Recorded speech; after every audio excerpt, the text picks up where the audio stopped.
Okay. So, very quickly, I would like to introduce.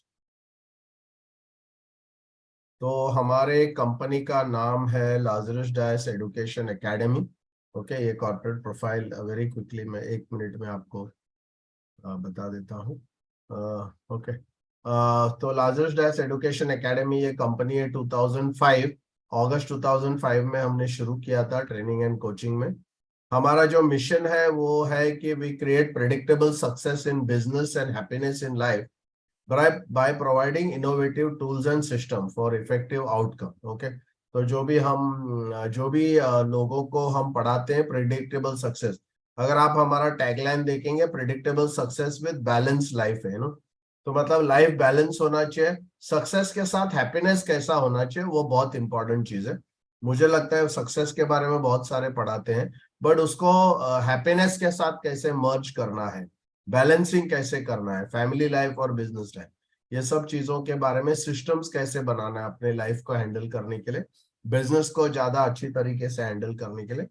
और हम लोग वर्ल्ड का बेस्ट परफॉर्मेंस मैनेजमेंट कंपनी बनना चाहते हैं, क्योंकि बहुत सारे कंपनीज है जो मोटिवेशन आपको देंगे, बहुत सारा हवा भरेंगे, और बट उसको एक्चुअल जो टेक्निकल टूल्स है वो टूल्स कोई प्रोवाइड नहीं करता। हमारा कोर वैल्यूज है cost effective solutions, integrity, customer focus, ethical, relationship before revenue. Current अभी इंडस्ट्री का चैलेंज क्या है, बहुत हाई एट्रिशन है सेल्स वर्टिकल में, आपको बताऊंगा। पिछले 23 साल में 1.5 करोड़ एजेंट्स टर्मिनेट हुए हैं, उसका मैं अभी अभी रिसर्च कर रहा था, और शायद 11-12 तारीख के बाद हम लोग पूरे इंडस्ट्री में अगले 1.5 महीने तक ये पूरा रिसर्च का मटेरियल जो है वो हम देने वाले हैं।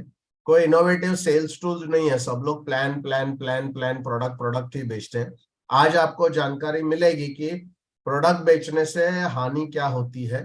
फ्रंट में प्रोडक्ट अगर रहेगा तो आपको आपका टिकट साइज बहुत कम रहेगा, आपको रिबेटिंग करना पड़ेगा, बहुत सारा चीज है। तो हम बताएंगे कि क्या इनोवेटिव सेल्स टूल्स जो हम लोग बनाते हैं, बट ये इंडस्ट्री में नहीं है। फोकस जो है लोगों का सेल्स के ऊपर है, कस्टमर के ऊपर होना चाहिए, तो सेल्स के ऊपर है। शॉर्ट टर्म बिजनेस गोल, हमारा गोल्स पूरा बिजनेस का शॉर्ट टर्म होता है। एक्टिविटी मैनेजमेंट मिसिंग है, मतलब हम क्या काम करते हैं, हमारा इनपुट क्या है, वो हमको किसी को पता नहीं है। और जो भी रिक्रूटमेंट जब हमको किया जाता है, हमको कमीशन पे किया जाता है, मिशन पे नहीं किया जाता है। तो मेरे पास करीबन 300 डेवलपमेंट ऑफिसर पिछले 2 साल से ट्रेनिंग में है, उनको हम लोग बता रहे हैं कि कैसे कमीशन के ऊपर रिक्रूट नहीं करना चाहिए, मिशन के ऊपर करना चाहिए, और उसके वजह से वो काफी बदलाव होता है। तो हम लोग क्या करते हैं, हम लोग माइंडसेट रीअलाइनमेंट करते हैं। जो हमारा ट्रेनिंग प्रोग्राम होता है उसमें आपका माइंड पूरा शिफ्ट हो जाएगा। बहुत ही इनोवेटिव सेल्स टूल्स हम प्रोवाइड करते हैं। मॉनिटरिंग करते हैं, मतलब आपके पास एक डायरी होती है, वो डायरी में आप कितने लोगों को मिले, हर रोज का आप एक्टिविटी लिखते हैं, फिर उसका कैलकुलेशन होता है और उसके बेसिस पे आपका एक्चुअल स्किल कितना है और आपको कहाँ ट्रेनिंग की जरूरत है, वो पूरा डेटा से पता चलता है। कोई भी प्रोग्राम आप करेंगे, हम 1 साल का सपोर्ट प्रोवाइड करते हैं। आपका सेल्स रेशोज हमारे कंपनी में आप ट्रेनिंग करेंगे, क्योंकि हम लोग छोटा प्रोग्राम जनरली नहीं करते अक्सर, बट आपका सेल्स रेशियो इंप्रूव करना है तो आपको 1 साल भर का प्रोग्राम करना पड़ेगा। और इम्प्रूव परफॉर्मेंस, आपका परफॉर्मेंस हम इम्प्रूव करते हैं। तो मैं 16 साल से एज एन इंश्योरेंस एडवाइजर हूँ, 6 टाइम्स MDRT किया हूँ, 3 साल में बिरला सन लाइफ इंश्योरेंस कंपनी का ब्रांच हेड रहा हूँ। उसके बाद 1 साल सीनियर मैनेजर रिक्रूटमेंट करके मैंने जॉब किया, जिसमें मैंने 3000 एजेंटों को 3 महीने में रिक्रूट किया है। अब करीबन 19 साल हुए टोटल ट्रेनिंग परफॉर्मेंस मैनेजमेंट का, और करीबन पिछले 25 साल से मैं लाइफ इंश्योरेंस राउंड टेबल का स्पीकर हूँ। मैंने 4 पुस्तक लिखे हैं।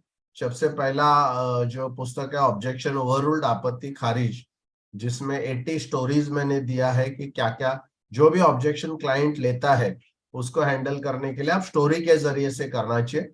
अदरवाइज झगड़ा होता है, क्योंकि क्लाइंट कुछ हमको बोलता है कि हमको जरूरत नहीं इंश्योरेंस का, और हम उसको बोलते हैं कि जरूरत क्यों है, ऐसा करके थोड़ा सा मतलब वो एक आर्ग्यूमेंट में चला जाता है। उसके बजाय इंस्टेड ऑफ दैट अगर आप कोई उसको स्टोरी बोलते हैं तो फिर ऑटोमेटिकली क्लाइंट समझ जाता है कि आप क्या कह रहे हैं, क्योंकि आदमी जो समझता है वो पिक्चर में समझता है, स्टोरी में समझता है, डायलॉग में नहीं समझता है।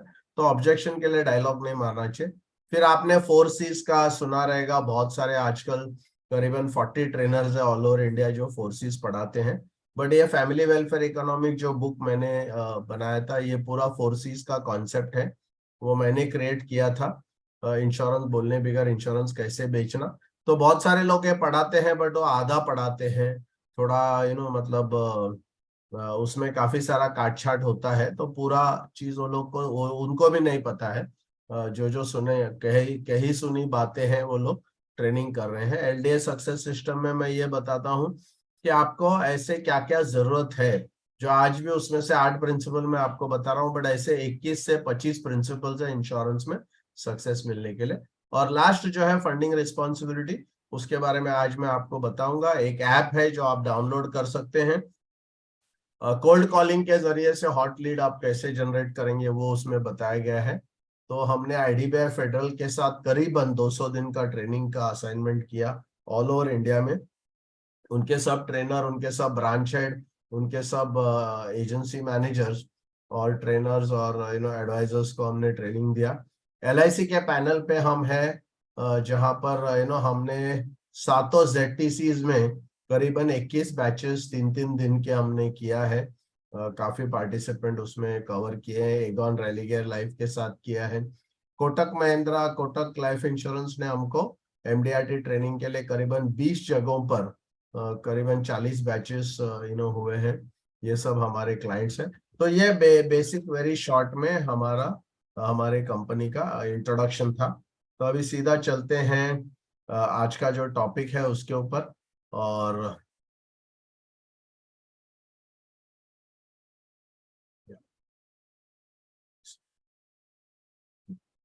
तो आज का जो टॉपिक है वो है 8 प्रिंसिपल्स ऑफ एट, जिसको 8 P's हम लोग कहते हैं।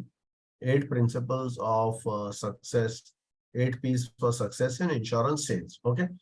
तो ये मैं चाहता हूँ आप लोग काफी सारा जो इंटरेक्शन आपको करना चाहिए, सो दैट आपको ज्यादा से ज्यादा इसका बेनिफिट मिलेगा। तो सबसे पहले शुरू करते हैं। अगर आप देखेंगे एलआईसी ऑफ इंडिया का जो एक एलआईसी ऑफ इंडिया का जो कार्यक्रम हुआ है पिछले 10 सालों में, 2010 से लेके 2020 तक का जो आंकड़े हैं हमारे पास, आगे के भी आंकड़े अभी आ रहे हैं। तो करीबन टोटल जो है ना टर्मिनेशन, 32 लाख एजेंट का टर्मिनेशन हुआ है पिछले 10 साल। 32 लाख एजेंट का। ओके। साथ में एडिशन हुआ है 30 लाख एजेंट का। तो मतलब 2 लाख एडिशनल कम हो गए मतलब पहले से। तो अगर आप देखेंगे 10-11 में एलआईसी के पास 14 लाख एजेंट थे, और आज सिर्फ 11 लाख 80 हजार के आसपास एजेंट्स है। तो मतलब 2 लाख ऑलमोस्ट इसमें से घट गए हैं। तो ये हर साल का कितना एडिशन हुआ है और ये हर साल का कितना टर्मिनेट हुआ है। जैसे 3,70,000, 4 लाख, 3,80,000, या 2,80,000 हमने रिक्रूट किए, बट 3,80,000 हमने टर्मिनेट किए। तो ऐसे ये टर्मिनेशन का है। ये जब डेटा हम लेते हैं तो ये क्यों करते हैं रिसर्च, क्योंकि किस प्रकार के ट्रेनिंग की जरूरत है, एक्चुअली इंडस्ट्री का प्रॉब्लम क्या है और उसका सोल्यूशन क्या होना चाहिए, वो समझने के लिए हम लोग ये करते हैं। तो इसका एक इम्पॉर्टेंट बात यह है कि अगर इतने एजेंट जो है करीबन 30 लाख एजेंट, और प्राइवेट इंश्योरेंस को पकड़ेंगे तो और 30 लाख है। मतलब एक साल के 10 साल के अंदर 70 लाख एजेंट टर्मिनेट हुए हैं। पिछले 23 साल में करीबन 1.5 करोड़ एजेंट टर्मिनेट हुए हैं। तो कुछ ना कुछ कारण रहेगा, क्योंकि आज टोटल एजेंसी फोर्स 23 लाख का है, बट 1.5 करोड़ ऑलरेडी टर्मिनेट हुआ। तो इसका कॉज क्या है? तो एक तो सिम्टम होता है, एक तो रूट कॉज होता है। जैसे मुझे सर दर्द होता है, तो सर दर्द हो गया, ये सिम्टम है। एक्चुअली उसका प्रॉब्लम कुछ भी हो सकता है। जैसे मैंने गलत खाना खाया रहेगा तो भी हेडेक हो सकता है, मेरा नींद बराबर नहीं हुआ। तो ऑलवेज क्या रहता है, जो सिम्टम है, जैसा ये टर्मिनेशन एक सिम्टम है, उसका रूट कॉज क्या है वो हमको समझना बहुत जरूरी है।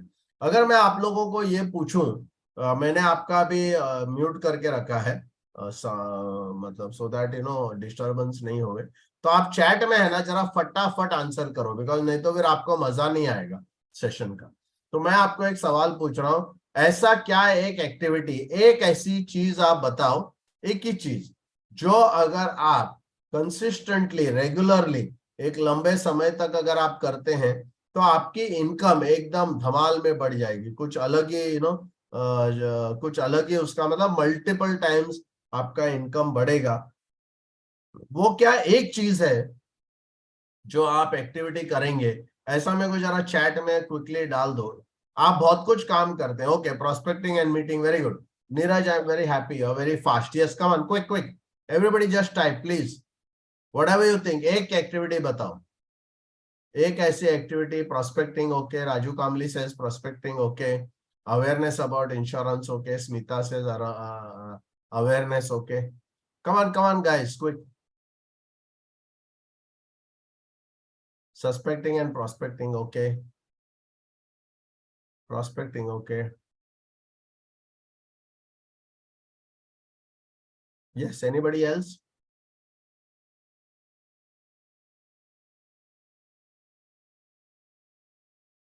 Stall activities, okay, so that is meet more and more people, okay. Dinesh bhai says meet more and more people, okay, fine. So I will come to, so primarily what is it, primarily what is it? See, prospecting doesn't give you business, whereas it is the most important thing, but it doesn't give you business. What we want is, what is that one activity if you did on a consistent basis, and like very clearly, if you see, uh, meet daily new customer, okay, okay, yeah, and meet more and more people. So I would go by Dinesh bhai Rathod's answer as the correct answer. Ki if you meet more and more people, so if what is most important in our business, हम लोग अगर ज्यादा से ज्यादा लोगों के साथ face to face meeting करेंगे, ओके, मिनिमम 40-45 मिनट का इंश्योरेंस के रिलेटेड अगर हम मीटिंग करेंगे, तभी फिर जाके हमको मतलब ये हो जाता है, ओके, तभी जाके फिर हमारा जो है बिजनेस वो बढ़ जाता है। तो बेसिकली वेरी इंपॉर्टेंट ये बात है कि आपको ये एक्टिविटी करना चाहिए, okay.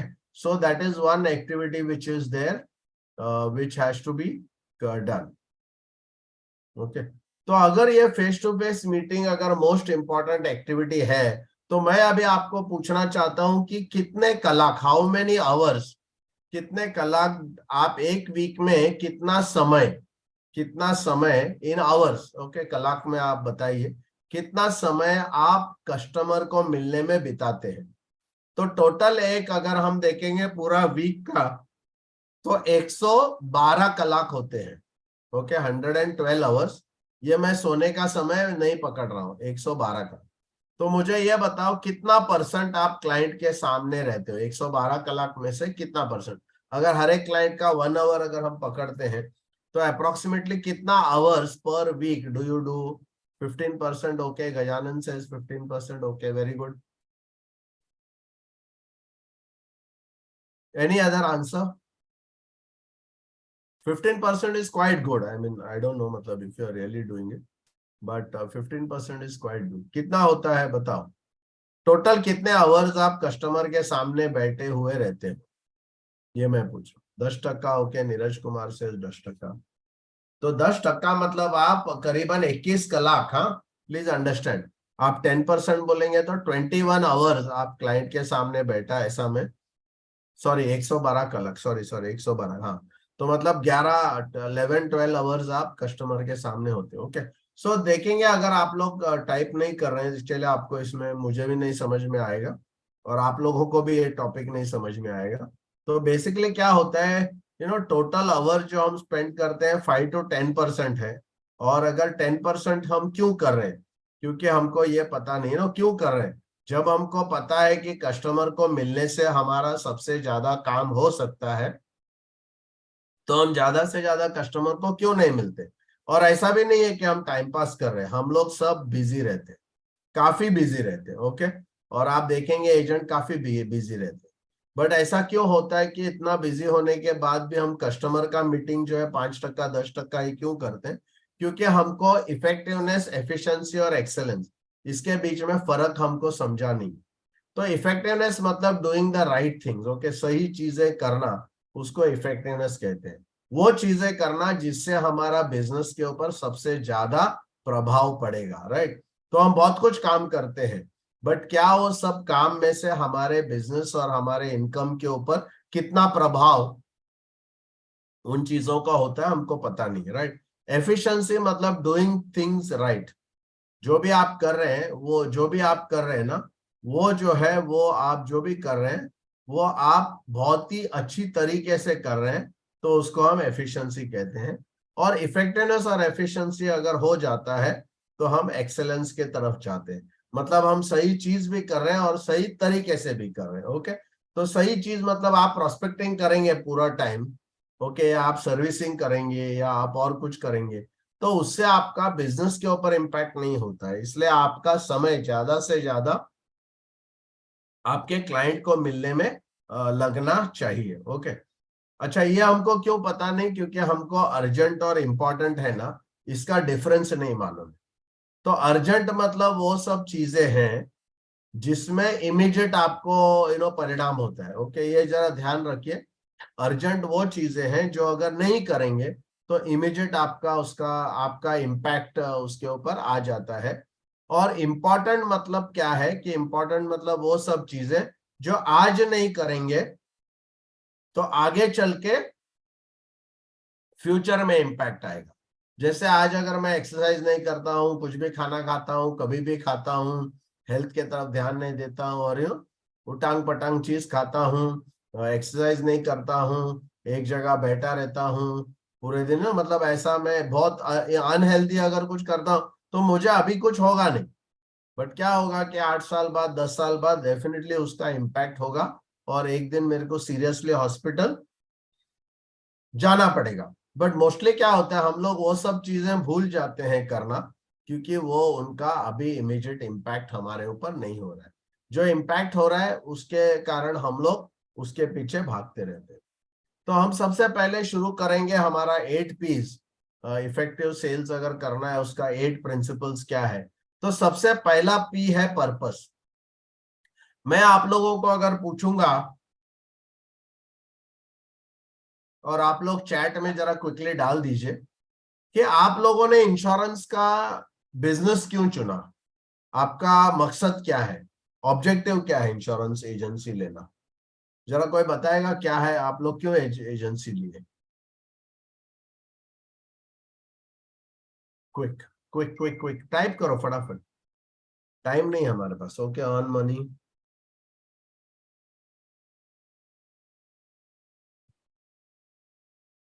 Earn money, okay. Earn money requirement, okay, मतलब मनी हो गया सुरेश, ओके। और क्या? For money, okay. Okay, so क्या होता है, सबसे पहले इंपॉर्टेंट बात ये, हम लोग सब पैसे के लिए आते हैं, क्योंकि हम कमीशन के लिए आते हैं, मिशन के लिए नहीं आते। अभी मैं आपको एक सवाल पूछता हूं कि अगर आप पैसा कमाने के लिए अगर क्लाइंट के पास जाएंगे और कहेंगे कि मुझे पैसा कमाना है, आप मुझे पॉलिसी दो, तो कैसे लगेगा? अगर मैं एज अ ट्रेनर आपको बोलता हूं कि आप मेरा ट्रेनिंग ज्वाइन करो क्योंकि मुझे पैसा कमाना है, राइट? आपको लगेगा यार आप क्या बात कर रहे हैं। तो दोस्तों क्या होता है, भले आप क्लाइंट को ये बोल नहीं रहे हैं, बट आगे चल के मैं आपको समझाऊंगा, आप बोल नहीं रहे हैं, बट अगर उस हेतु से आप क्लाइंट के पास जब जाते हैं, क्लाइंट को हमारे चेहरे पे पूरा लिखा हुआ दिखता है, क्योंकि हमारी बॉडी लैंग्वेज जो है हमारी दिल की बात को एक्सपोज करती है।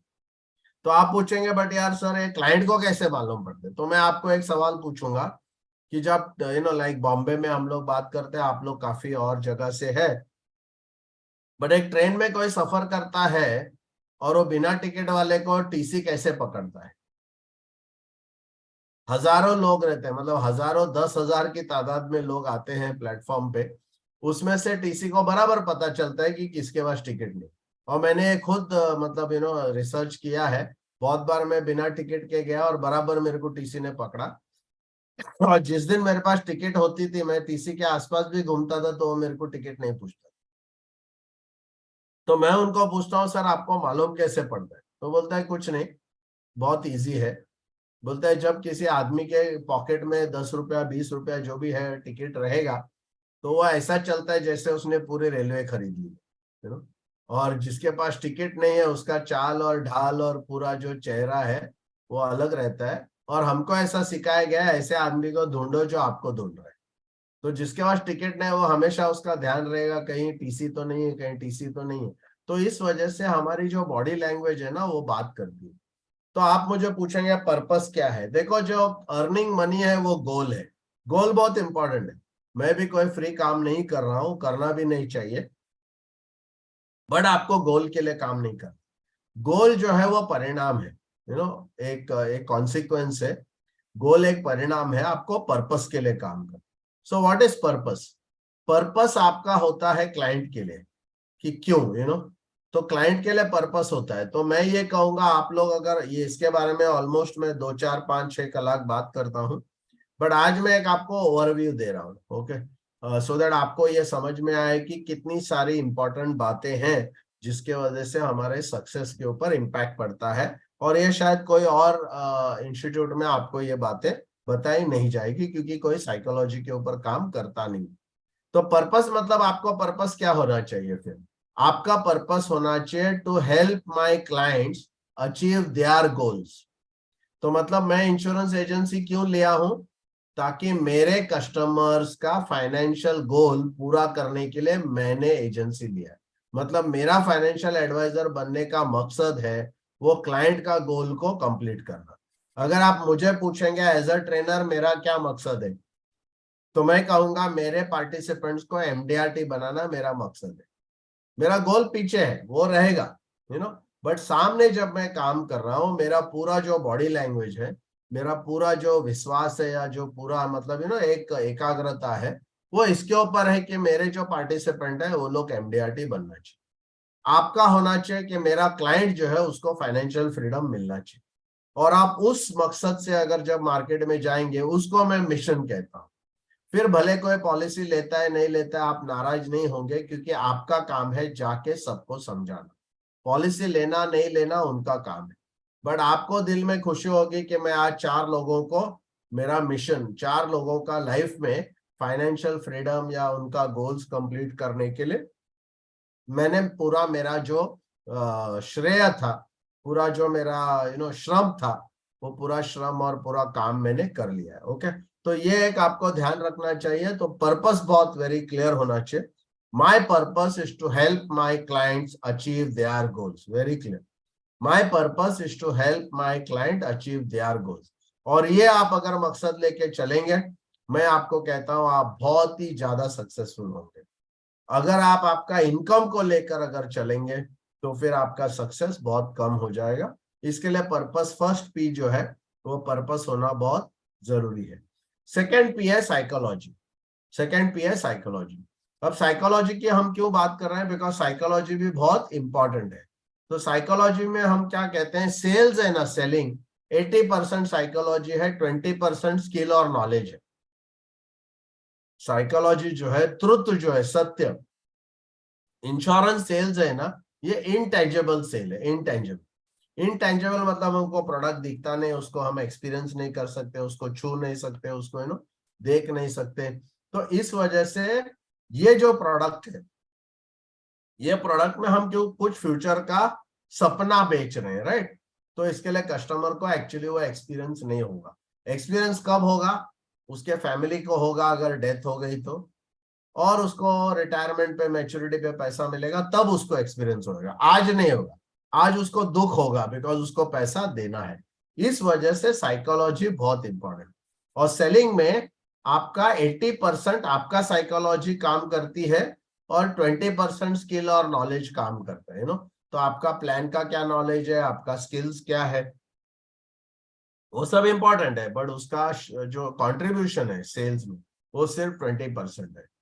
जैसे टोनी रॉबिन्स कहता है, success is 80% psychology, 20% skill. Okay, ये वेरी वेरी इंपॉर्टेंट है। अब ये साइकोलॉजी इंपॉर्टेंट क्यों है? क्योंकि अगर किसी ने कहा है कि आपके विचारों के ऊपर ध्यान रखो, आपके विचारों के ऊपर ध्यान रखो, क्योंकि वो बन जाते हैं शब्द। ओके, आपके विचार अगर नेगेटिव है तो आप पॉजिटिव बात कभी भी नहीं कर सकते, ये ध्यान में रखो। तो आपके विचार अगर नेगेटिव है, आपका बिलीफ अगर नेगेटिव है, तो ऑटोमेटिकली आपका शब्द जो है वो भी नेगेटिव ही रहेंगे। आपके शब्दों के ऊपर ध्यान रखो, बिकॉज शब्दों से बनता है एक्शन। अगर आप पॉजिटिव रहेंगे तो आपके दूसरे प्रकार के एक्शन होंगे। अगर नेगेटिव आपका वर्ड्स, मतलब जो बात आप करते हैं, जो बंदा ये बात करता है ना कि अभी मार्केट बहुत ठंडा है, मार्केट बहुत मंदी है, ये है वो है, तो जब वो बोलता है तो उसका एक्शन भी उसी प्रकार से होता है। वो फुल एंथुजियाज्म के साथ मार्केट में नहीं जाता है, इस वजह से उसका इम्पैक्ट उसके ऊपर गिर जाता है। और जो एक्शन आप बार बार करते हैं तो आपका एक्शन के ऊपर आपको ध्यान रखना चाहिए, क्योंकि उससे बन जाता है आपके हैबिट्स। और हैबिट के ऊपर आपको ध्यान रखना चाहिए, क्योंकि वो बनता है आपका चारित्र, आपका कैरेक्टर, वो बनता है आपका चारित्र। और चारित्र के ऊपर आपको ध्यान रखना चाहिए, क्योंकि उससे बनता है आपका डेस्टिनी। हम मरने के बाद अब इस दुनिया से जब चल बसेंगे, तभी दुनिया हमारे बारे में क्या कहेगी, ये हमारा डेस्टिनी। बट ये डेस्टिनी आता कहाँ से है? विचारों से आता। तो विचार है ना, ये बहुत ही इंपॉर्टेंट है। आपका सक्सेस जो है, पूरे इंश्योरेंस में हो या कोई भी, मतलब इंटेंजिबल प्रोडक्ट की बात मैं कर रहा हूँ, फाइनेंशियल सर्विसेज इंडस्ट्री में आपका सक्सेस पूरा आपके विचार के ऊपर है।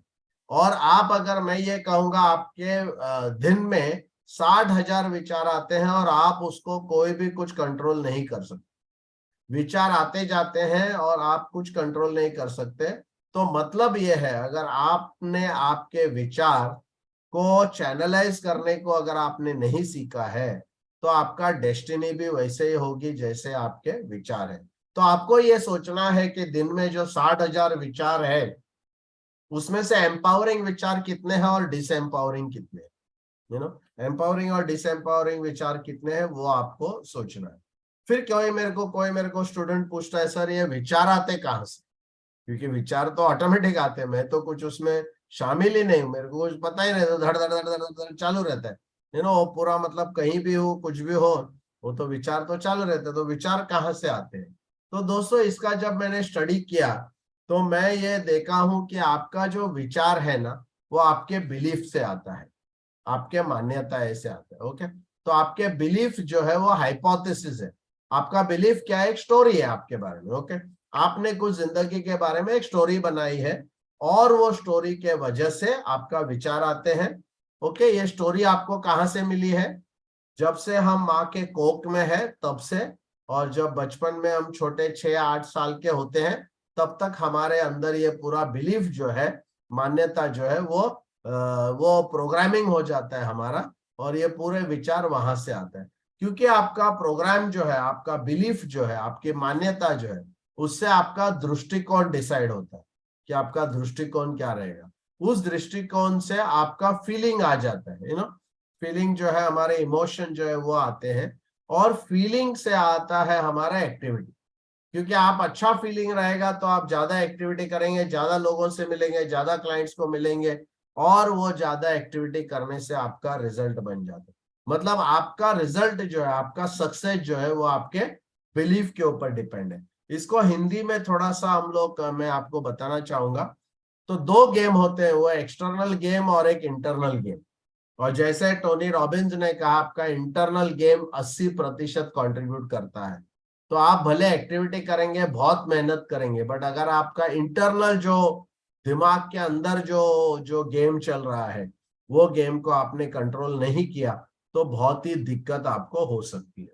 तो लेट अस सी बेसिकली ये क्या है। तो जो बिलीफ मैंने बोला वो है मान्यता, हम हाइपोथेसिस कहते हैं उसको।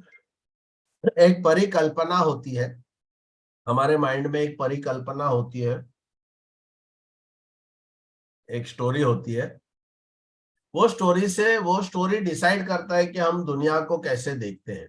यू नो जैसे एक वेरी सिंपल एग्जांपल है, अगर मुझे लगता है कि दुनिया पूरी लुटेरी है, दुनिया पूरी हम ट्रस्ट नहीं कर सकते, दुनिया एकदम, मतलब पीठ में आपको छुरी, ये तो ऐसा जब कोई सोचता है तो उसका परसेप्शन कैसा होता है, वो हर एक आदमी को डाउट से देखने लगते हैं ना।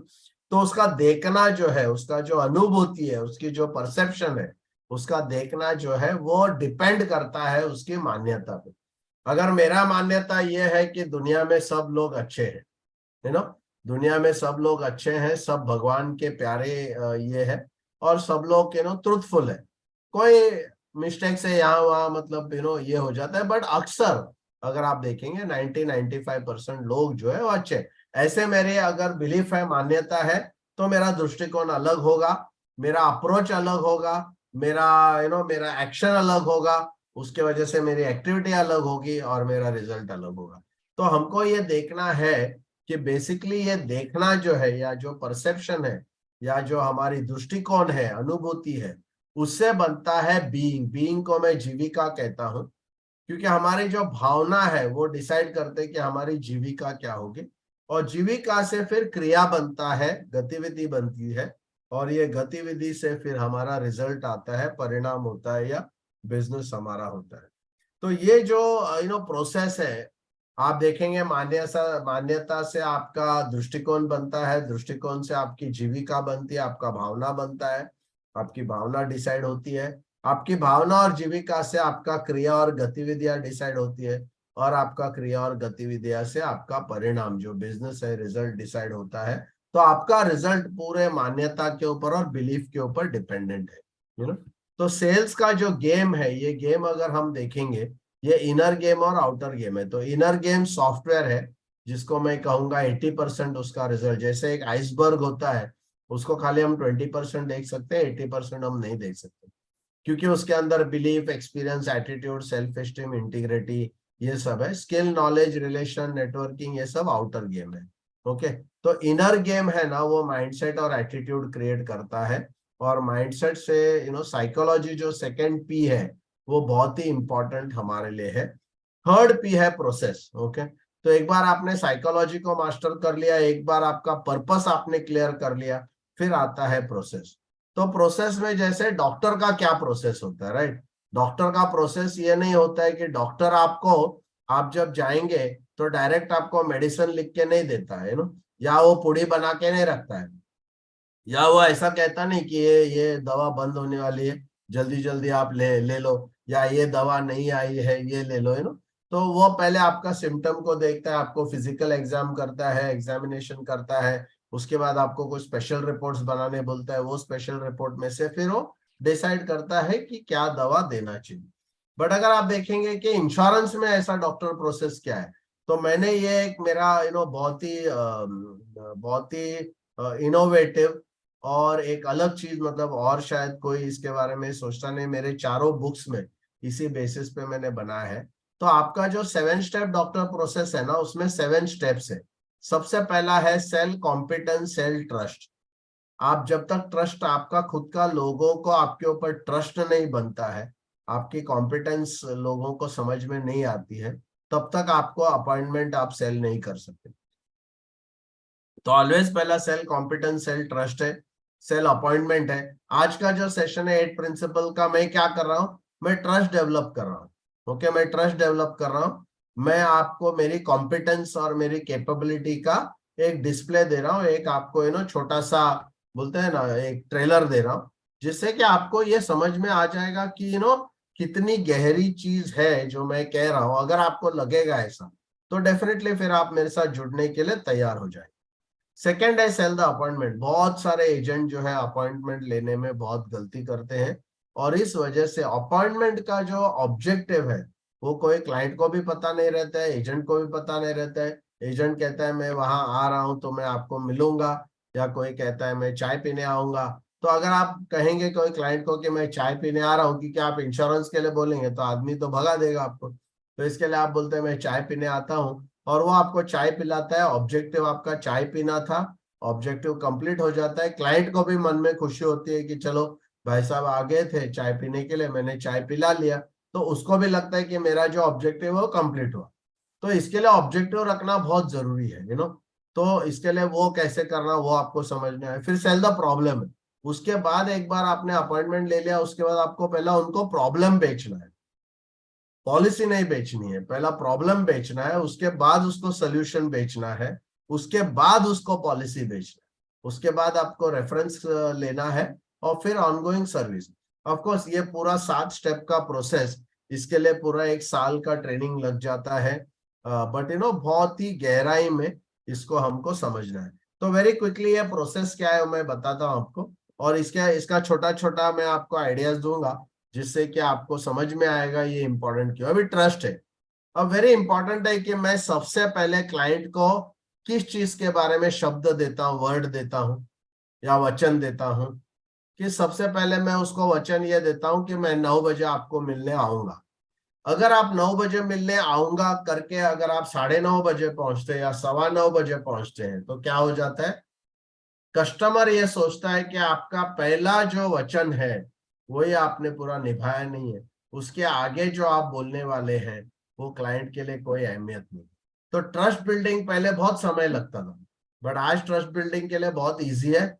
इसके लिए सबसे पहला इंपॉर्टेंट चीज है, और ऑफ कोर्स ये खाली इतना नहीं है, बहुत बड़ा लंबा इसका प्रोसेस है, बट एक छोटी मैं आपको बात बता दिया कि आपका सेल ट्रस्ट जो है ना, और सेल कॉम्पिटेंस, मतलब आप अलग क्यों है, आपसे डील करने से क्लाइंट को क्या फायदा होने वाला है, क्लाइंट आपसे क्यों लेना चाहिए, 23 लाख एजेंट है तो आपसे पॉलिसी क्यों लेना है, ये हमारे माइंड में क्लियर होना चाहिए। और जब वो क्लियर होता है तो ऑटोमेटिकली फिर क्लाइंट के पास जाके विद कॉन्फिडेंस हम लोग बात करते हैं। सेकेंड है सेल द अपॉइंटमेंट।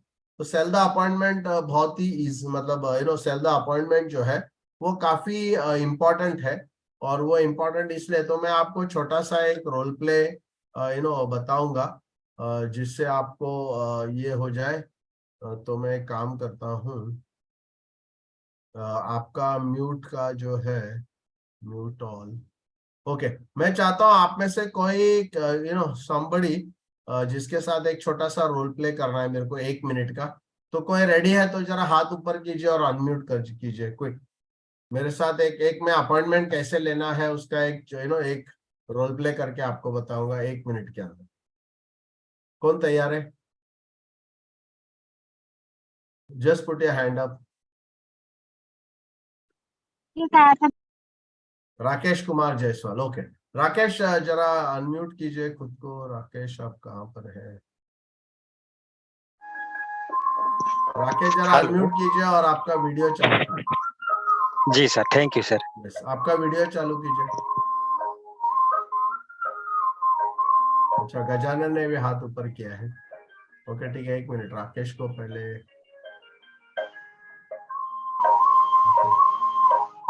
राकेश आपके यहाँ से आवाज आ रहा है पीछे? जी सर, जी सर। अच्छा ठीक है, तो एक काम करता हूँ, मैं गजानन से बात करता हूँ। Okay okay okay, thank you sir. हाँ गजानन, आप जरा वीडियो ऑन कीजिए गजानन। हाँ सर। हाँ 1 सेकंड, आप कहाँ पर है?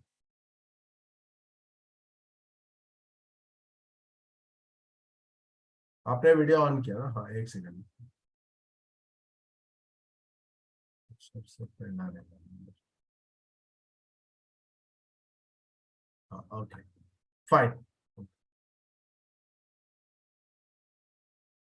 Yeah, I'll also try to speak in English, yeah. अभी ओके। सो गजानन, मैं इमेजिन करो कि मैं कोई ऐसे कोल्ड कॉल है, मैं आपको जानता नहीं हूँ, आप मुझे जानते नहीं है, और मैं ऐसा आपसे बात कर रहा हूँ, तो आप एज इफ एक ऐसा कोई कोई भी अन अन नहीं पहचानने वाला अननोन आदमी अगर आपको आके मिलता है, if unknown person comes and meets you, और इस प्रकार से अगर बात करेंगे तो जैसे एक अननोन को आप आंसर देंगे वैसे मुझे आंसर दो। तो सर, मैं है ना, मेरा नाम लाजरस डायस है, मैं LIC ऑफ इंडिया को रिप्रेजेंट करता हूँ, और मैंने एक मिशन लिया है 1 लाख लोगों को नॉट टू वर्क कॉर्पस के सिलसिले में बताना। ओके, नॉट टू वर्क पूंजी जो है उसके सिलसिले में मैं उनसे बात करना चाहता हूँ। So my name is Lazarus Dias, I have taken a mission to inform and educate 1 lakh people about the not to work corpus. So in that उस सिचुएशन, उस सिलसिले में मुझे आपसे 1 मिनट बात करना है। क्या मैं बात कर सकता हूँ आगे गजानन?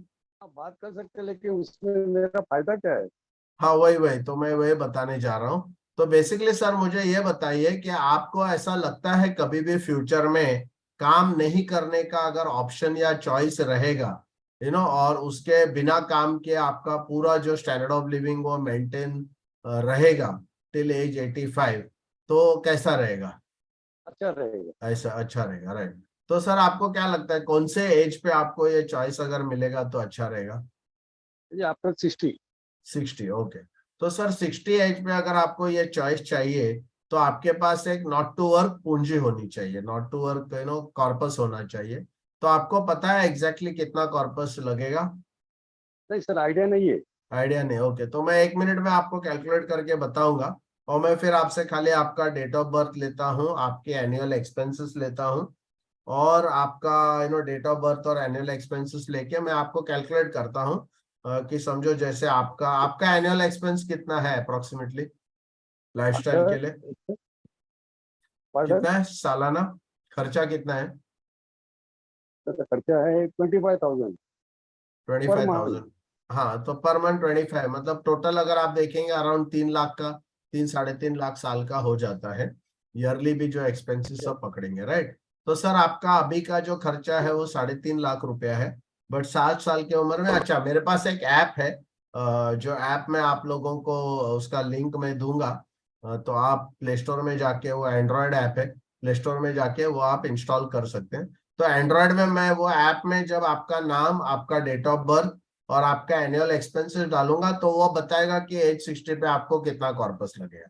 तो सपोज वो ऐप ने मेरे को बताया कि आपको 2 करोड़ का कॉर्पस लगेगा, तो मैं पूछूंगा सर आपको 2 करोड़ का कॉर्पस लगेगा, तो सर 60 के साल में आपके बैंक अकाउंट में अगर 2 करोड़ नकद रुपया अगर आपके बैंक अकाउंट में रहेंगे तो आपको कैसे लगेगा? बहुत अच्छा लगेगा।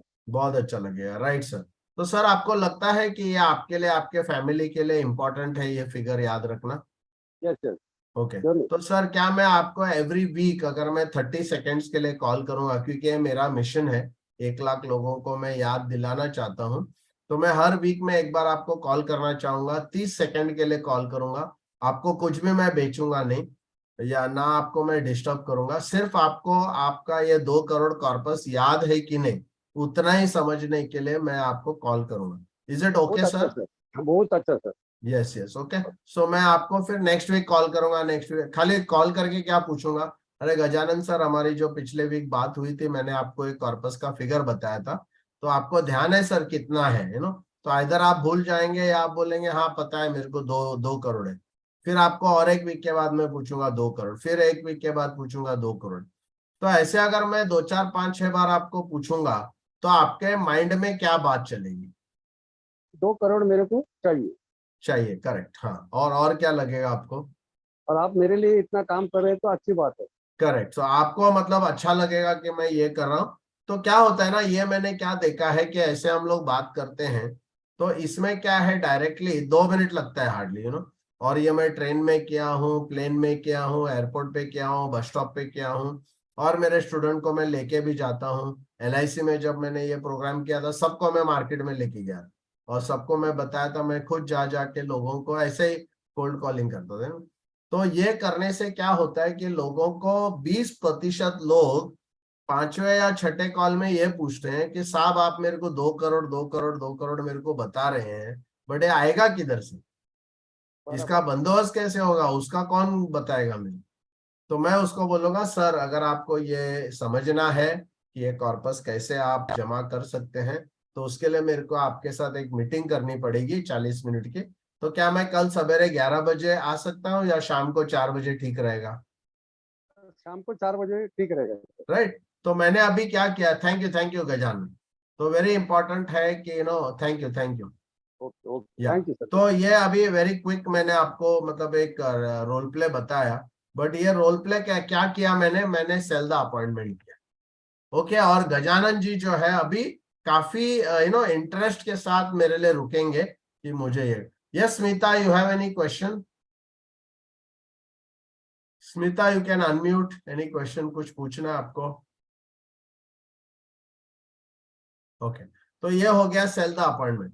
फिर उसके बाद सेल द प्रॉब्लम। अभी सेल द प्रॉब्लम में क्या होता है कि मैंने जैसे साहब को बताया कि आपको जैसे ये क्लाइंट है समझो मेरा, ये ऐप में इस प्रकार से आपको आंसर आता है।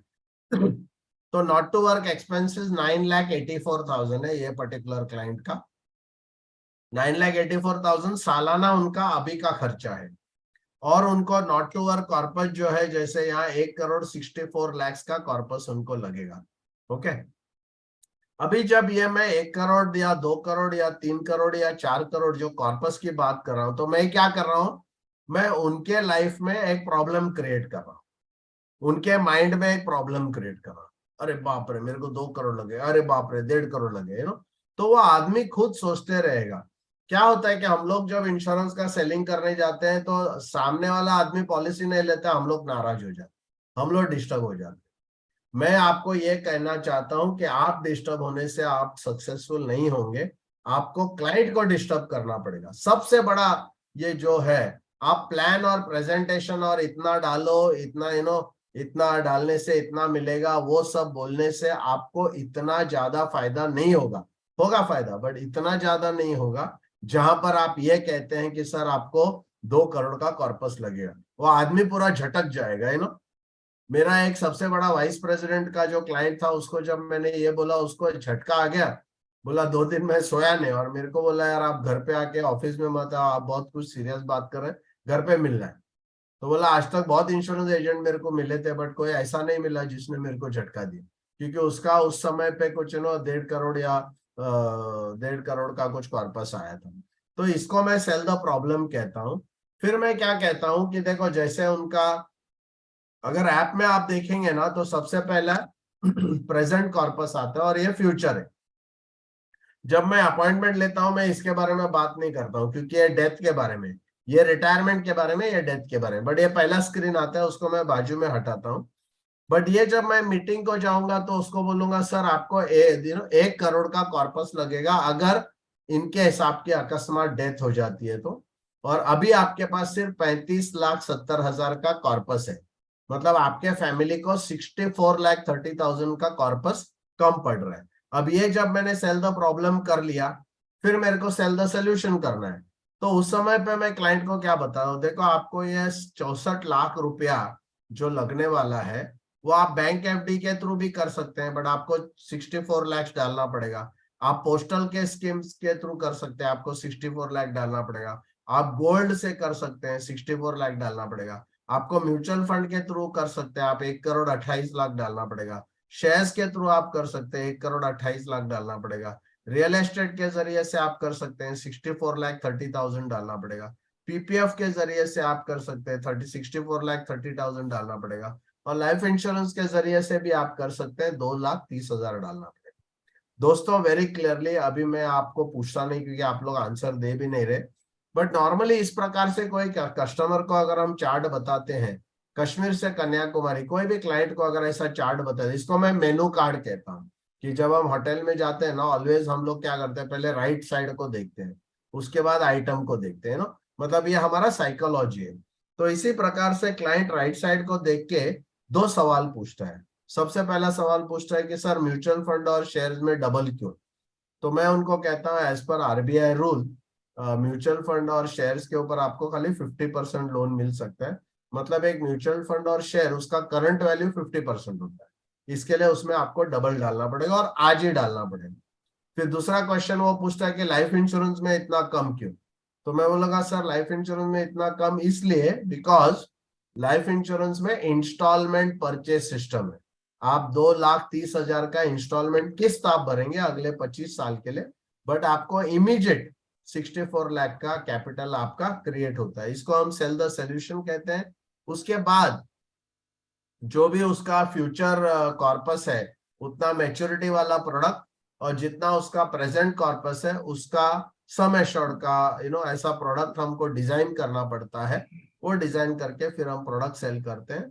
उसके बाद रेफरेंसेस लेता हूं, और मैं रेफरेंस लेने के लिए मैं कहता हूं सर आपके लाइफ में कभी भी अकस्मात अगर कुछ ऐसा एकदम मेडिकल इमरजेंसी अगर आती है, तो ऐसे कौन 5 आदमी है आपके लाइफ में जो आपको मदद करने के लिए काम दाम छोड़ के पैसा लेके वो आपके पास आएंगे, ऐसे 5 लोग कौन है।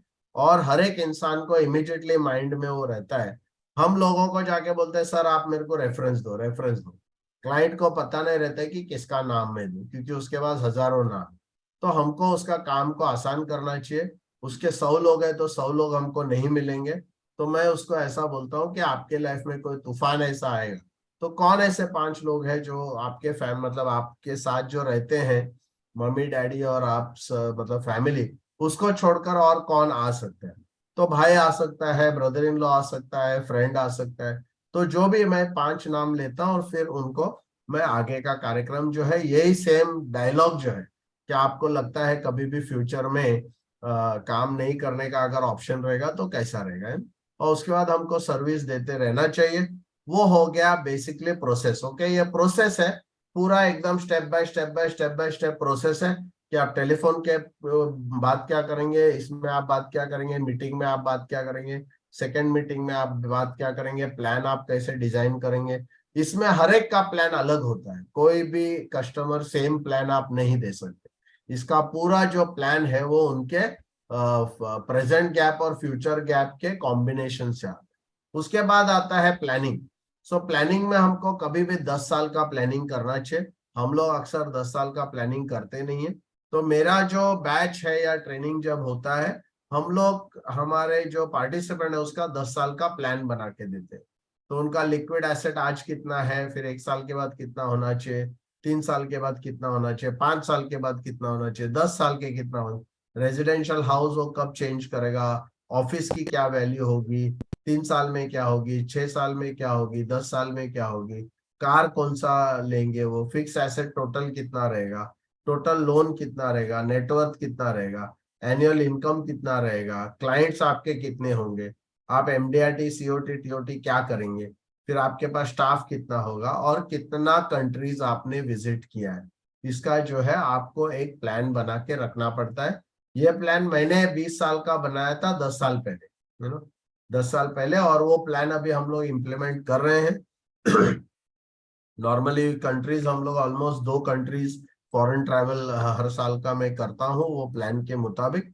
तो वो फिर 20 साल में क्या होगा वो मैं मैं उसमें डिसाइड करता हूँ। फिफ्थ है प्रोस्पेक्टिंग। अभी जैसा मैंने बोला कि ये सब इंपॉर्टेंट चीजें हैं, जो अंदर की बात है जो एक एडवर्टाइजमेंट भी है कि ये बात अंदर की बात है। तो ये जो साइकोलॉजी और ये जो सब चीज है वो अंदर की बात है। उसके बाद प्रोसेस आता है, प्रोसेस के बाद प्लानिंग आता है और प्लानिंग के बाद फिर आपका प्रोस्पेक्टिंग आता है। तो आपको प्रोस्पेक्टिंग का करीबन 10 अलग प्रकार के लिस्ट आपको बनाना चाहिए। तो क्या क्या 10 लिस्ट होने चाहिए आपके पास? एक रिलेटिव का लिस्ट होना चाहिए, एक रिलेटिव का लिस्ट होना चाहिए, फिर उसके बाद एक फ्रेंड का लिस्ट होना चाहिए, एक वेंडर का लिस्ट होना चाहिए। वेंडर मतलब जिसके साथ आप बिजनेस करते हो, जिसको आप पैसा देते हो। आपके पास एक 2 साल का कस्टमर लिस्ट होना चाहिए। उसका मतलब क्या है कि आज 23-24 है, तो 2020-21 में जिसको आपने पॉलिसी बेचा था वो सब लोगों को वापस जाके आपको मिलना है। हमेशा याद रखो कि 2 साल का गैप के बाद आपको हमेशा क्लाइंट को मिलना है, क्योंकि उसके घर में किसी की मृत्यु हो चुकी होती है, किसी की कोई बच्चा पैदा होता है, किसी का प्रमोशन होता है, कोई एडल्ट बनता है, किसी का किसी का शादी होता है, कुछ भी मतलब बहुत सारा चीज है जो हो सकता है। तो वो चेंजेस जब बदलाव होते हैं तो उनको ऑफ कोर्स पॉलिसी की जरूरत पड़ती है। उसके बाद आपको एक कैश फ्लो कस्टमर लिस्ट बनाना चाहिए कि आपके क्लाइंट का पैसा कब कब वापस आने वाला है। अगर आपके पास ये डिटेल्स रहेगा, जैसे उसकी एफडी कभी मैच्योर हो रही है, उसकी पीपीएफ कभी मैच्योर हो रहा है, उसका बॉन्ड्स कभी मैच्योर हो रहा है, उसका एलआईसी पॉलिसी कभी मैच हो रहा है, अगर ये सब इंफॉर्मेशन आपके पास है तो आप कैश फ्लो बना के जा सकते हैं। अक्सर क्या होता है जब हम क्लाइंट के पास जाते हैं उनके पास पैसा होता नहीं है, और जब उनके पास पैसा आता है हम उनके पास पहुंचते नहीं है।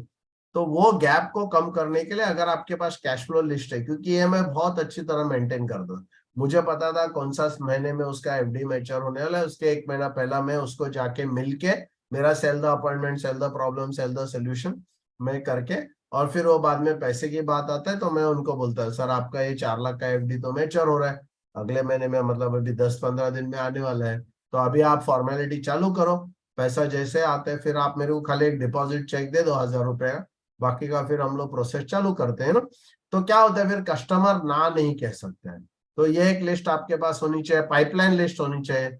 जितने सारे लोगों को आपने इंश्योरेंस के बारे में बात किया है, वो सब लोगों का लिस्ट आपके पास होना चाहिए, क्योंकि ये लोगों को आपको 5 साल तक फॉलो अप करना पड़ता है। जेवले दिलं का?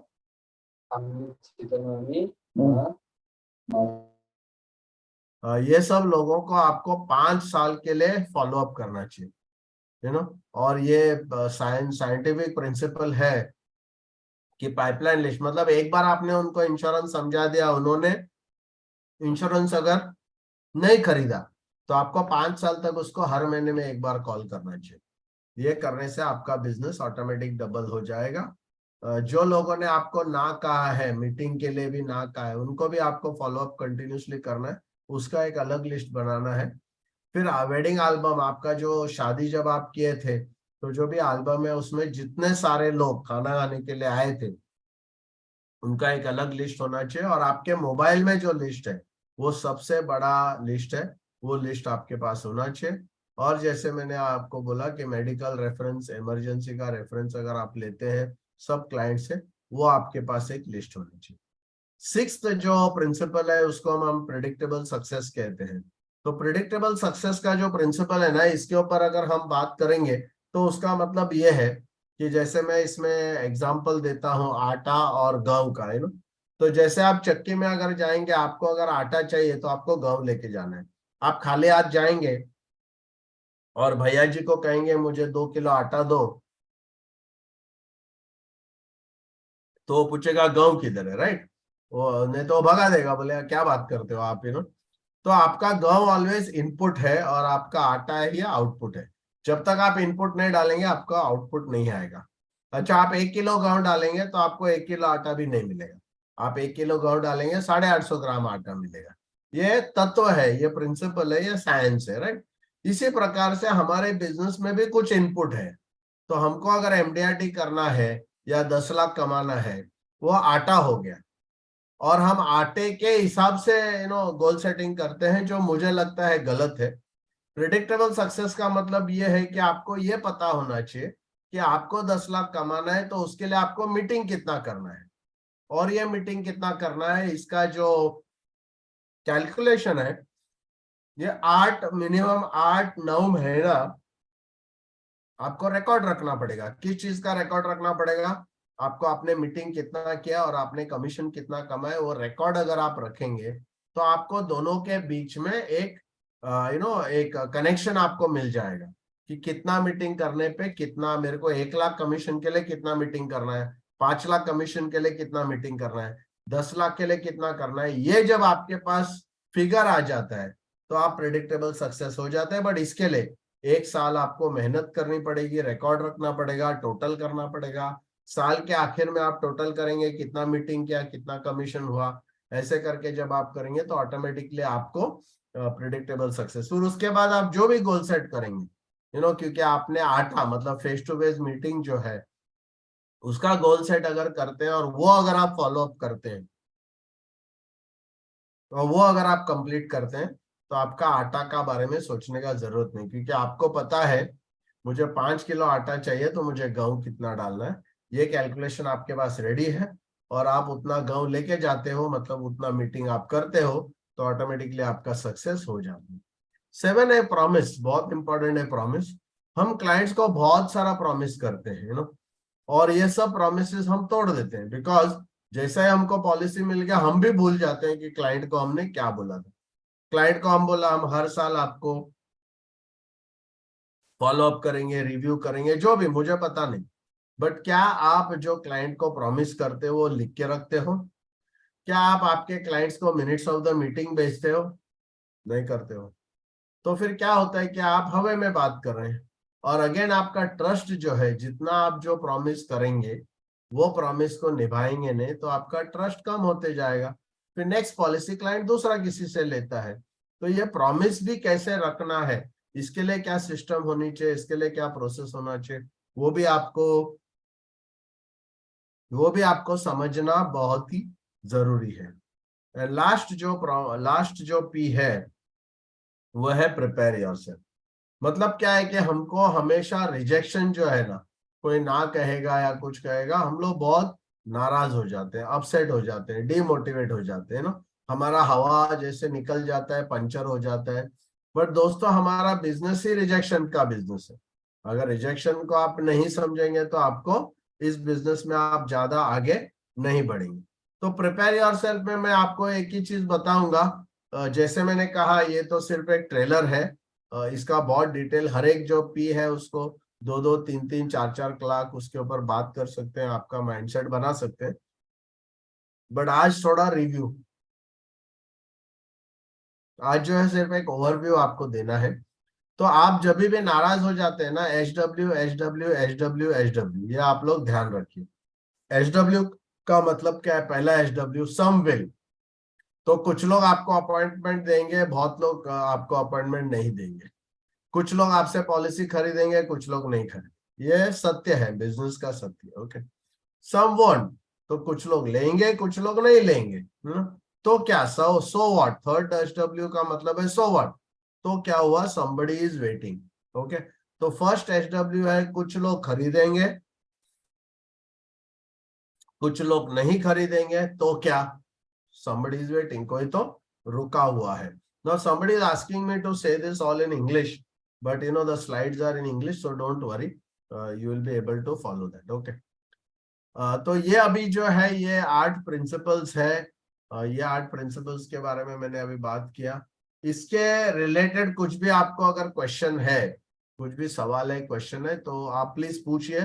तो थोड़ा नेक्स्ट हम लोग पॉइंट पे जा सकते हैं। Anybody has any doubt, any question? Smita Poddar, आपने हैंड्स रेस किया है, कुछ बोलना है तो जरा क्विक अनम्यूट कीजिए और बताइए। And anybody else, any questions, any doubts? Hello, मेरी भाषा आपको समझ में आ रही है ना, कि नहीं आ रही? कि क्या आप एकदम मौन? यस सर, समझ में आ रही। आ रही ना? Okay okay. Yes, बुलाने का। sir. हाँ, okay. Any question? No doubt, no doubt. Okay fine. Okay fine, so let's move ahead. तो नेक्स्ट जो है बहुत इंपॉर्टेंट चीज जो मैंने आपको बताया, सिर्फ एक आप में से एक ही पार्टिसिपेंट ने ये टेस्ट ले लिया है, बट मैं इसको 5 लेवल्स ऑफ इंश्योरप्रेन्योर कहता हूँ। Okay, 5 levels of insurepreneur. तो 5 लेवल ऑफ इंश्योरप्रेन्योर क्या है? इसमें सबसे पहला लेवल है सोलोप्रेन्योर। ओके। तो मतलब एक इंश्योरेंस एजेंट, जब इंश्योरेंस एजेंट, कोई आदमी जब इंश्योरेंस एजेंट बनता है तो वो सोलोप्रेन्योर लेवल पे रहता है। फर्स्ट एंट्री उसकी होती है सोलोप्रेन्योर। अब सोलोप्रेन्योर से फिर वो कुछ करता है, 1 2 3 4 5 6, जो भी वो कुछ करता है, वो करने के बाद वो नेक्स्ट लेवल पे जाता है। मतलब उसको ये पता होना चाहिए कि क्या करना है करके, और वो अगर उसको पता है तो वो नेक्स्ट लेवल पे जाता है, जिसको हम प्राइमरी इंश्योरप्रेन्योर कहते हैं। वो थोड़ा ज्यादा मतलब उसका जो भी कैरेक्टरिस्टिक्स है, पैरामीटर्स है, वो थोड़ा अलग होता है, थोड़ा हायर लेवल पे होता है। उसके बाद आता है स्टार इंश्योरप्रेन्योर।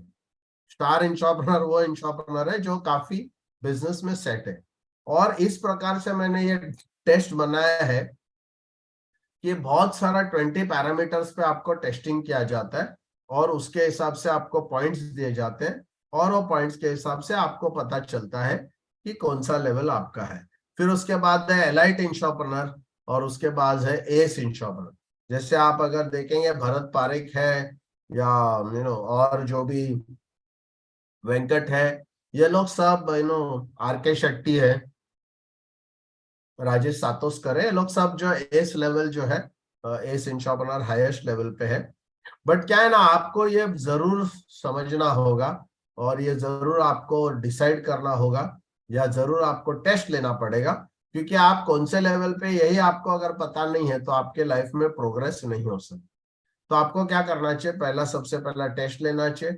टेस्ट लेने के बाद आपको इमीडिएटली उसका रिजल्ट आ जाएगा, और ये रिजल्ट आने के बाद फिर ऑटोमेटिकली आपको ये पता चल जाएगा कि मेरे को नेक्स्ट लेवल पे जाने के लिए क्या करना है। वो ऑफकोर्स हम लोग बताएंगे आपको कि नेक्स्ट लेवल पे जाने के लिए आपको क्या करना है। बट जिन्होंने भी टेस्ट नहीं लिया है, मैं वापस इसका जो है चैट बॉक्स में इसका लिंक डाल रहा हूँ। इसका प्लीज टेस्ट ले लीजिए, और इमीडिएटली मुझे ये बताइए कि आप कौन से लेवल पे हैं। तो this is primarily the 5 levels है, उसके ऊपर हम लोग ये करेंगे। तो you can take the test now, या बाद में ले सकते हैं, आपको ये भी भेज देंगे। सबसे इम्पोर्टेंट बात यह है कि कॉन्शियस माइंड और सबकॉन्शियस माइंड है ना, ये दोनों के बीच में बात कैसे होती है ना, उसके ऊपर मैं आपको बात करना चाहता हूँ। देखो, कॉन्शियस माइंड के पास कोई डेटा होता नहीं है, सबकॉन्शियस माइंड के पास सब डेटा होता है। सबकॉन्शियस माइंड के पास डेटा क्या होता है, हमारी पूरी एक्सपीरियंसेस रहती है, हमारा पूरा नेचर वहां रहता है, हमारे पूरे मेमोरीज वहां रहते हैं ना। तो ये सब जो चीज है ना, इसका डेटा पूरा सबकॉन्शियस में रहता है। अब क्या होता है कि ये साइकोलॉजी बहुत इंपॉर्टेंट है। अब ये मैं आपको क्लाइंट की साइकोलॉजी बता रहा हूँ कि क्लाइंट के माइंड में क्या चल रहा है, राइट। तो एक एजेंट, जब इंश्योरेंस एजेंट जाता है और कोई क्लाइंट को कहता है नई पॉलिसी आई है, तो आप मेरे से एक पॉलिसी ले लो। तो जैसा ही वो पॉलिसी की बात करता है, कॉन्शियस माइंड सबकॉन्शियस माइंड को कहता है कि यार ये इंश्योरेंस और पॉलिसी वाला सब फाइल मुझे दे दो। अब क्या होता है, कॉन्शियस माइंड के पास कुछ नहीं है, उसने सुना सामने वाला बोला, तो वो सबकॉन्शियस माइंड उसको, सबकॉन्शियस माइंड को बोलता है पूरा फाइल लाओ। तो सबकॉन्शियस माइंड फाइल क्या देगा उनको, जो भी इंश्योरेंस के रिलेटेड एक्सपीरियंस। और प्लीज रिमेंबर, आपके सबकॉन्शियस माइंड में हमेशा 90% आपके नेगेटिव जो है वो स्टोर होता है, या वो सेव्ड हो रहता है। पॉजिटिव वाला कुछ भी जनरली माइंड में सेव नहीं रहता है। जैसे एक एग्जांपल, मैं अगर आपको पूछूं कि आपके साथ बुरा क्या हुआ है, तो आप धड़ धड़ धड़ धड़ धड़ धड़ धड़ धड़ फटाफट फटाफट मेरे को बताने लगे। मैं बोलूंगा अच्छा क्या हुआ है, तो आपको थोड़ा सोचना पड़ेगा। तो सबकॉन्शियस माइंड में ये सब नेगेटिव जो चीजें हैं वो सामने लाएगा कॉन्शियस माइंड को। और जब एजेंट क्लाइंट के साथ बात करता है, तो उसके सामने, क्लाइंट के सामने एक फिल्टर बन जाती है, और वो फिल्टर के थ्रू वो बात करता है। इस वजह से क्या होता है कि फिर कस्टमर जो है या एजेंट जो है अपनी बात पूरी सफाई के साथ क्लाइंट के सामने नहीं रख पाता है, क्योंकि क्लाइंट उसको अपने भ्रम से देखता है ना, उसके पास से। अब उल्टा करो इसको, मैं जब किसी क्लाइंट को पूछता हूँ सर आपका जो कभी भी आपको ऐसा लगता है कि फ्यूचर में काम नहीं करेगा, काम नहीं करने का अगर ऑप्शन या चॉइस रहेगा, तो आपको कैसा लगेगा। उसके लिए आपको एक नॉट टू वर्क कॉर्पस की जरूरत है। तो जब ये नॉट टू वर्क कॉर्पस की हम क्लाइंट के साथ बात करते हैं, तो उसका कॉन्शियस माइंड सबकॉन्शियस माइंड को कहता है कि नॉट टू वर्क कॉर्पस वाला फाइल लेके आओ। अब क्या होता है, आप फर्स्ट टाइम क्लाइंट को बता रहे हैं नॉट टू वर्क कॉर्पस, मतलब उसने कभी ये बात सुनी नहीं है। तो जब कॉन्शियस माइंड सबकॉन्शियस माइंड को कहता है कि नॉट टू वर्क कॉर्पस वाला फाइल लेके आओ, तो सबकॉन्शियस माइंड उसको क्या बोलता रहेगा, वो कहता है कि इस प्रकार का कोई फाइल हमारे पास नहीं है। जो डायस साहब बता रहे हैं आप ध्यान से सुनिए, क्योंकि इसका फाइल अभी हमको बनाना है। तो दोस्तों देखो, आप प्लान प्रेजेंटेशन या प्लान कॉम्बिनेशन या कोई भी चीज अगर आप इंश्योरेंस रिलेटेड बात करते हो, तो ऑलवेज आपका सबकॉन्शियस माइंड बीच में आड़ बन के आएगा। और आप नॉट टू वर्क कॉर्पस जैसा कोई इनोवेटिव मेथड अगर आप ओपनिंग के लिए बात करते हो, तो कॉन्शियस माइंड उसको ये बोलेगा कि ध्यान से सुनो। ये बहुत इंपॉर्टेंट बात है। तीसरी जो बहुत इंपॉर्टेंट बात है, दूसरी जो बात इंपॉर्टेंट है वो क्लाइंट के माइंड में, वो ये है कि हमारे ब्रेन में 3 प्रकार के ब्रेन होते हैं। ओके, बाइंग बाइंग बाइंग मतलब मैं क्लाइंट की बात कर रहा हूँ। आप जब उसको बेचते हो, तो वो जब खरीद रहा है ना, तो खरीदते समय माइंड के 3 पार्ट्स पार्टिसिपेट करते हैं। एक को मैं रेप्टिलियन ब्रेन कहता हूँ। रेप्टिलियन मतलब जो चिपकली है, उसका एक छोटा सा ब्रेन हमको दिया गया है। इसका काम है फाइट और फ्लाइट। तो ये हमको सतर्क रखना चाहता है, इसके लिए वो डराते रहते हैं ना। तो क्या होता है, जब क्लाइंट को आप इंश्योरेंस के बारे में बात करते हैं, तो ये माइंड क्लाइंट को डराते हैं। देखो पिछले बार ये हुआ था, अब देखो वो एजेंट ने ऐसा किया, देखो ये हो गया था, वो हो गया था। कोई भी चीज है। तो इस वजह से क्या है ना, जब आप इंश्योरेंस की बात करते हैं, रेप्टिलियन ब्रेन एकदम खड़ा हो जाता है, और वो क्लाइंट को आगे डिसाइड करने को देता नहीं है। इसके लिए आपको इंश्योरेंस के बारे में बात नहीं करनी चाहिए। दूसरा ब्रेन है जिसको हम लिम्बिक ब्रेन कहते हैं, जो इमोशनल है। अब क्या रहता है, जब आप गाड़ी खरीदने जाते हैं, मोबाइल खरीदने जाते हैं ना, तो आपको एक्चुअली वो हाथ में आप मोबाइल लेते हैं या गाड़ी में बैठ के टेस्ट राइड रहते हैं, तो आपको एक्सपीरियंस होता है। तो लिम्बिक ब्रेन है ना, एक्सपीरियंस चाहता है खरीदने के, बट हमारे पास कोई एक्सपीरियंस ही नहीं है। तो आपका पूरा जो प्रोसेस है सेल्स का, उसमें आपको इमोशन या फीलिंग को लाना पड़ेगा। वो किस प्रकार से करते हैं वो हम आपको बताएंगे, बट ये बहुत ही इंपॉर्टेंट चीज है। और लास्ट जो है लिम्बिक ब्रेन ये सोचता है कि क्या ये भाई साहब जो बात कर रहा है वो मेरे स्टोरी के साथ रिलेटेड है कि नहीं। और लास्ट वाला जो ब्रेन है वो है नियोकॉर्टेक्स। तो नियोकॉर्टेक्स जो ब्रेन है, ये जो नियोकॉर्टेक्स ब्रेन है, ये ब्रेन चाहता है, वो फाइनल आदमी है, मतलब रेप्टिलियन ब्रेन से हमारी फाइल आगे बढ़ गई, लिम्बिक ब्रेन को इमोशनल भी मतलब कुछ फीलिंग आ गया, उसके बाद वो नियोकॉर्टेक्स के पास फाइल जाती है। और नियोकॉर्टेक्स क्या डिसाइड करता है? नियोकॉर्टेक्स पूछता है ये क्यों लेना है, इतना क्यों लेना है।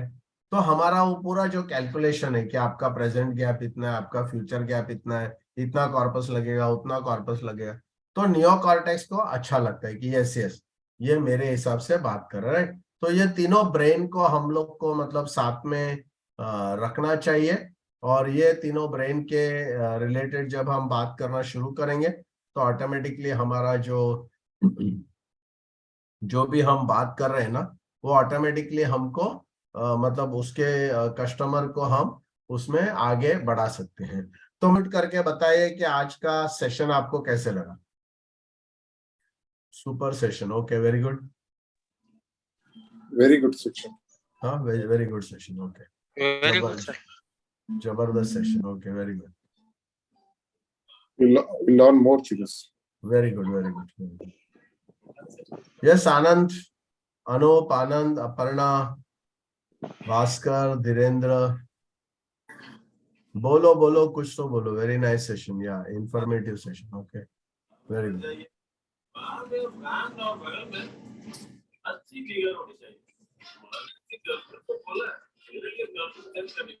Okay, so I think all of you have put in the chat, so fine.